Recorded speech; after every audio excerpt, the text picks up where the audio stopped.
Como parte de la universidad, el Palacio de la Autonomía ha sido sede de la Escuela Normal de Maestros, Escuela de Iniciación Universitaria, de la Escuela de Comercio y Administración, Escuela Nacional de Odontología, Escuela de Enfermería y Obstetricia y la Escuela Nacional Preparatoria Erasmo Castellanos V.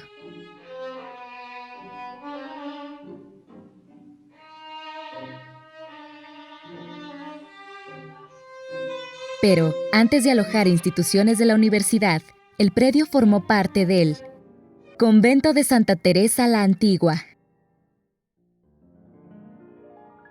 Conocido entonces como Convento de San José de las Carmelitas Descalzas, construido a principios del siglo XVII, mismo que ha sufrido diversas modificaciones e intervenciones desde su edificación hasta el siglo XX.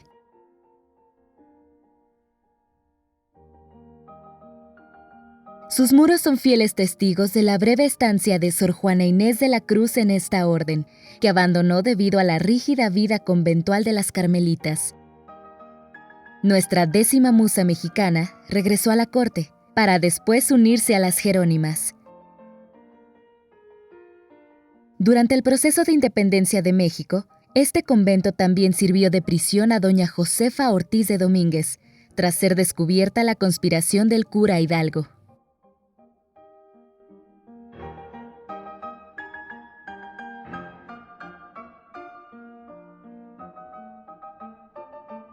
Como consecuencia de las leyes de reforma y la exclaustración decretada por la Ley Lerdo del año de 1856, el 11 de marzo de 1863, las últimas monjas carmelitas que quedaban fueron exclaustradas. Sin embargo, el templo continuó abierto para el culto, y eso lo libró de su total destrucción. Más tarde, el convento se convirtió en una vecindad. En 1868, don Luis de Miranda e Iturbide adquirió los predios que se destinaron como casas habitación. Pasado el tiempo, y ya destruido el convento, fue adquirido por Carlos Hagenbeck, miembro de la aristocracia mexicana y familiar de don Antonio Hagenbeck, de la lama fundador de la fundación y de la lama a la que pertenece la Casa de la Bola y la Hacienda de Santa Mónica.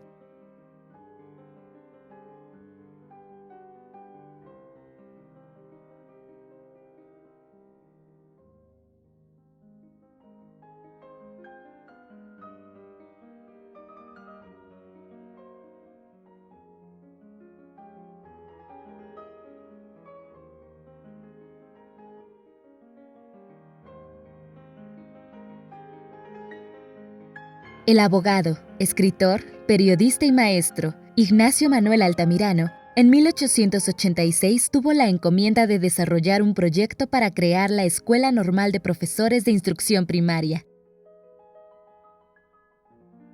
Fue para esa labor que Altamirano eligió el predio del convento de Santa Teresa la Antigua, el cual fue comprado por la cantidad de 18,500 pesos.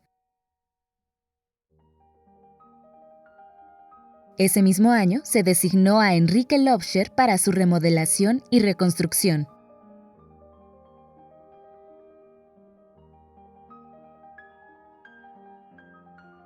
El 24 de febrero de 1887, el propio general Porfirio Díaz, presidente de la República, en un acto solemne, llevó a cabo la inauguración de la Escuela Normal de Maestros. Por sus pasillos caminarían grandes pensadores y escritores de nuestro país, como Ezequiel A. Chávez, jurista y quien llegara a ser rector de la entonces Universidad Nacional de México. Luis González Obregón, prominente escritor, bibliófilo, cronista e historiador. Francisco del Paso y Troncoso, historiador mexicano, profesor de náhuatl y director del Museo Nacional de Arqueología, Historia y Etnología de la Ciudad de México. Gustavo E. Campa, compositor, profesor y crítico musical. Ricardo Castro, gran compositor y figura clave entre los pianistas del siglo XIX, que fue considerado el último romántico del Porfiriato y que llegaría a ser el director del Conservatorio Nacional de Música.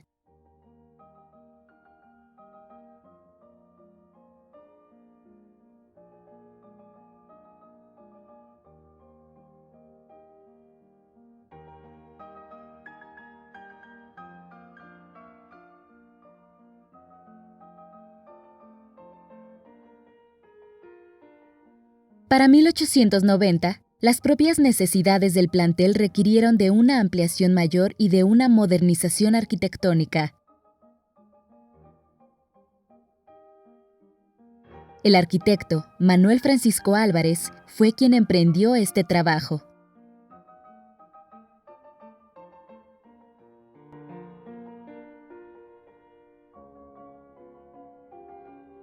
Bajo su diseño se replantearon las distribuciones de las áreas y al edificio le otorgó sus actuales fachadas de estilo ecléctico, que se encuentran orientadas hacia el norte por la calle de Guatemala y al poniente por la calle del Licenciado Verdad.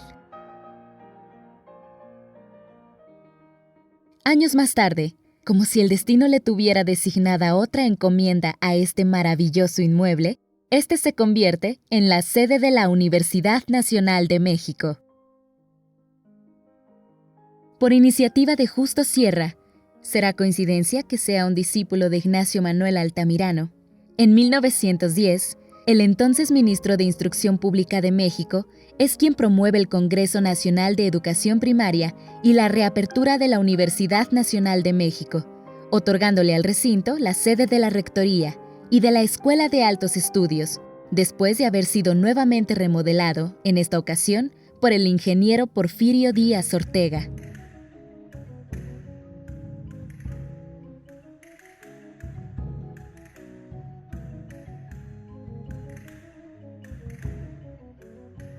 En su nueva fisionomía, en el que fuera el Salón de Historia y Geografía, nace el Salón de Actos llamado Paraninfo, proyecto que se le encomendó a Leopoldo Batres.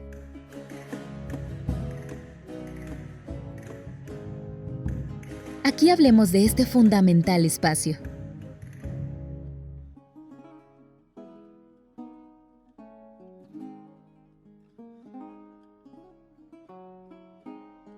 El Paraninfo es un salón de actos de una universidad donde tienen lugar acontecimientos importantes, como las ceremonias de investidura de cargos académicos, u otros como la apertura de curso, conferencias, lecciones magistrales.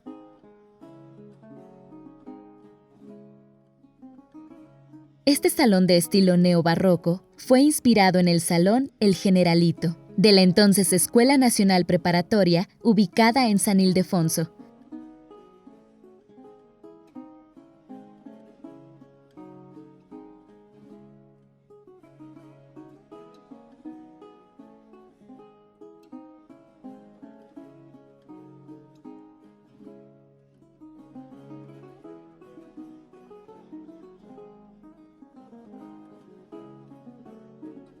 Con sillería tipo colonial con columnas salomónicas y retablos realizados en cedro.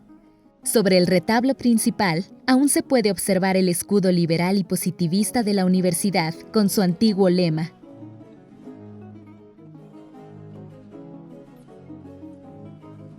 Cuya traducción es: la salvación del pueblo está en el amor a la patria y a la ciencia.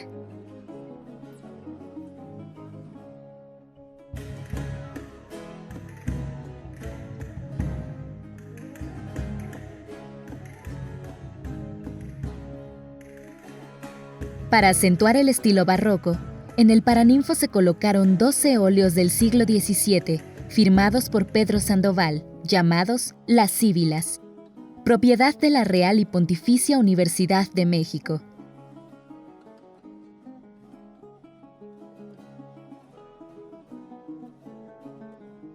Las síbilas, que eran honradas por su castidad, tienen su origen en el mundo pagano del siglo II, de la mitología griega. Las sacerdotisas de Apolo, de Delfos, vivían en grutas o cerca de corrientes de agua y formulaban sus profecías, que se transmitían por escrito. El cristianismo las agregó a su iconografía en el siglo IV después de Cristo, atribuyéndole a cada una de ellas una profecía. Es hasta el siglo XV cuando los artistas realizan más representaciones de ellas. Están las de la Capilla Sixtina pintadas por Miguel Ángel, y en México son representadas por primera vez en Puebla en el siglo XVI.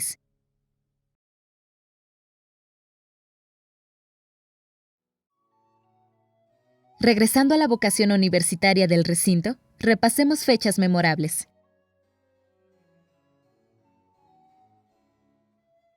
Por ejemplo, en 1910, el Paraninfo fue destinado como salón de sesiones del Consejo Universitario. En 1914, en el salón se realizó la ceremonia del ingreso a las cátedras humanísticas del grupo denominado Ateneo de la Juventud. Los ateneístas, como así se les conocía, fue un grupo de jóvenes que, pasando el tiempo, se convertirían en algunos de los más importantes filósofos, intelectuales y creadores del siglo XX. Ellos iniciaron una nueva era en el campo de las ideas y plantearon la búsqueda de un horizonte más universal. El 10 de julio de 1929, en este Paraninfo se firmarían los documentos que le otorgaron la autonomía a la universidad, resultado de una serie de hechos históricos como la huelga denominada la Huelga de las Mentes Quietas, decretada en 1929 como protesta por la implantación de procedimientos de evaluación contrarios a los intereses de los universitarios, que habían sido aprobadas por el Consejo Universitario, por el Secretario de Educación Pública, por el rector de la universidad y por el cuerpo de profesores de la facultad. Encabezada por Alejandro Gómez Arias, a quien se le conocía como el Cachuchas, y quien por cierto fuera el primer novio de Frida Kahlo y director fundador de Radio Universidad, esta huelga fue apoyada por la Facultad de Derecho y Ciencias Sociales, la Escuela Nacional Preparatoria, la Facultad de Odontología y la Escuela de Comercio, entre otras. En el Diario Oficial, el 26 de julio, se decreta que el edificio pasa a formar parte del patrimonio de la universidad. El recinto se le entregaría finalmente y de forma definitiva hasta 1949 al ingeniero Alberto Crespo, representante de la rectoría. Entre 1932 y 1933, después de haber sido conquistada la autonomía, la rectoría de la universidad cambió de sede al antiguo Colegio de San Ildefonso. El edificio fue ocupado por diversas escuelas, entre ellas la Escuela de Iniciación Universitaria, la Escuela de Comercio y Administración y la Escuela Nacional de Odontología. En 1958, después de inaugurarse la ciudad universitaria, estudiantes y profesores se trasladarían a la nueva sede universitaria. El palacio sería ocupado entonces por la Escuela de Enfermería y Obstetricia y por la Escuela Nacional Preparatoria, plantel número 2, Dr. Erasmo Castellanos V, permaneciendo ahí hasta el año 1978. Durante los años 80, después de haber quedado abandonado el edificio y con motivo del proyecto Templo Mayor, en 1982 se inician los trabajos de restauración integral, iniciando por las fachadas del palacio.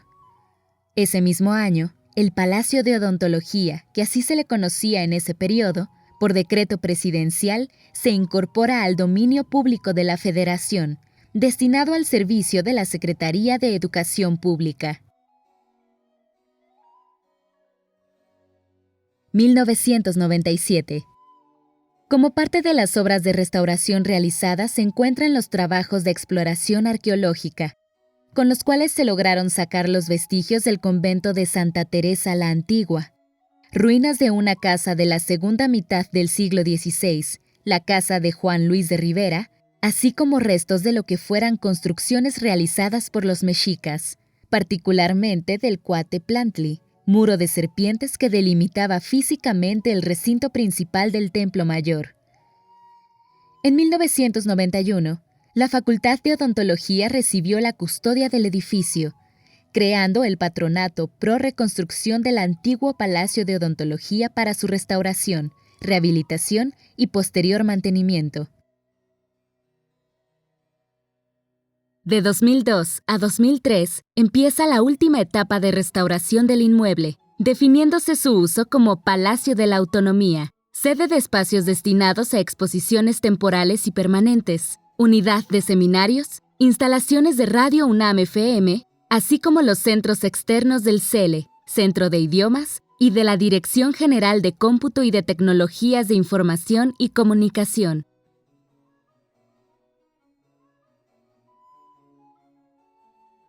En 2004, en el mes de septiembre, después de concluir la última restauración integral, se inaugura el Palacio de la Autonomía como lo conocemos ahora. 2016. Una vez inaugurado, se han tomado varias decisiones.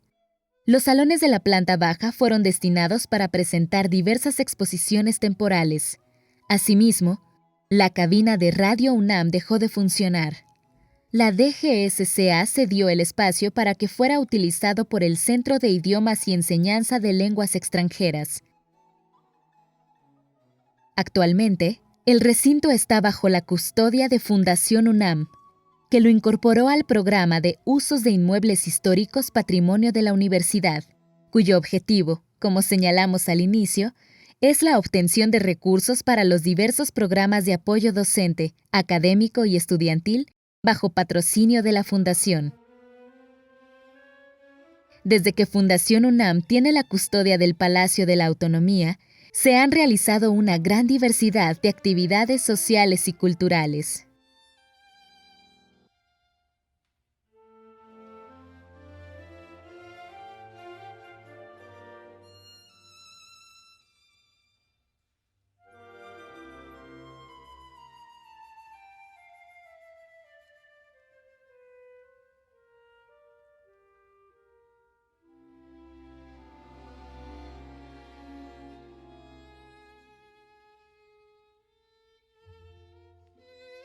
De diciembre de 2019 a marzo de 2020, el Palacio de la Autonomía fue sede de la exposición Da Vinci Experience, evento proveniente de Italia y viajero por Europa, Asia y América Latina.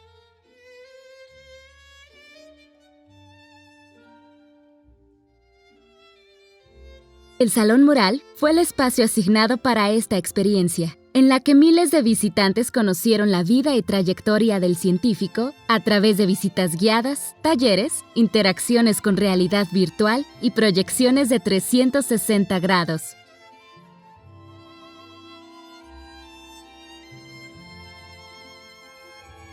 Seguramente, alguno de ustedes la recuerda.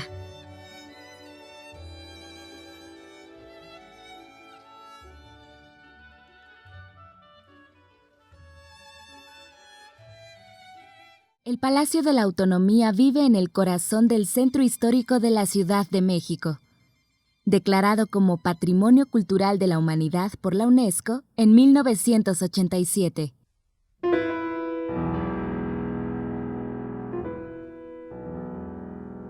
El edificio está asignado en comodato para su conservación y utilización a la Fundación UNAM.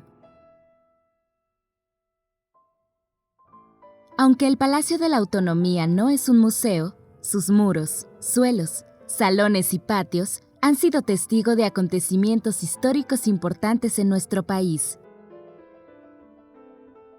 Por ello, es un lugar ideal para realizar todo tipo de eventos culturales y sociales, exposiciones, talleres, cursos, bazares, cenas, conferencias, clases magistrales, corporativos, conciertos, entre otros.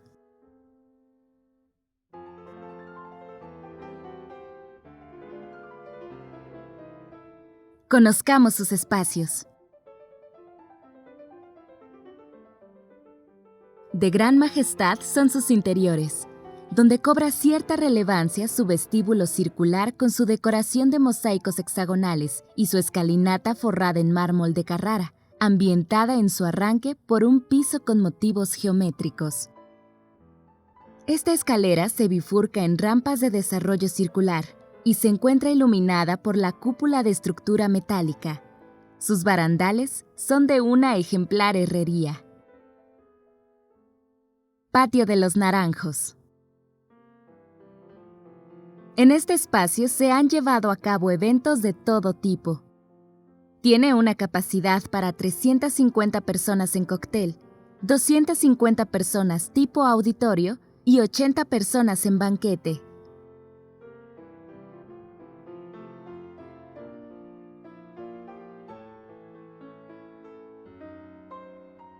Paraninfo. Como ya mencionamos, es un sitio con magnífica historia. En él se pueden realizar conferencias y exposiciones diversas. Su aforo es de 139 personas tipo auditorio y 5 personas en el Presidium.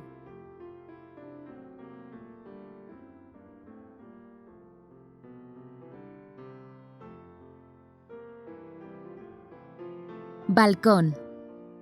Con su magnífica vista hacia el Templo Mayor, recibe a 80 personas en cóctel, 60 personas en banquete y 30 para eventos tipo auditorio.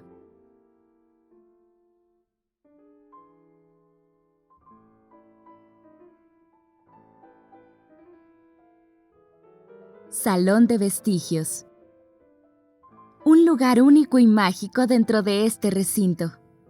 Como parte de las obras de restauración realizadas, se encontraron vestigios del convento de Santa Teresa la Antigua, como se observa en estas ventanas arqueológicas. Tiene capacidad para 70 personas en banquete. También es ideal para llevar a cabo exposiciones.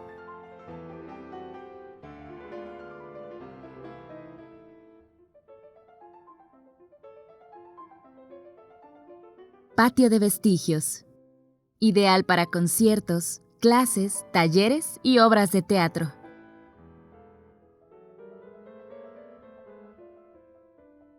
Auditorio. Espacio amplio para la realización de magnos eventos. Tiene capacidad para 100 personas y 4 en el Presidium.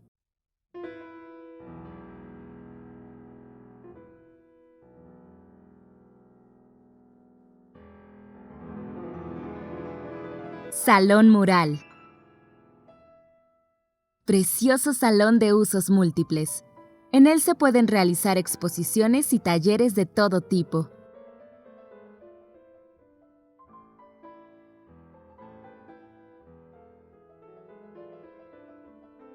Visita el Palacio de la Autonomía, en la calle Licenciado Primo de Verdad número 2, en la Colonia Centro, Ciudad de México.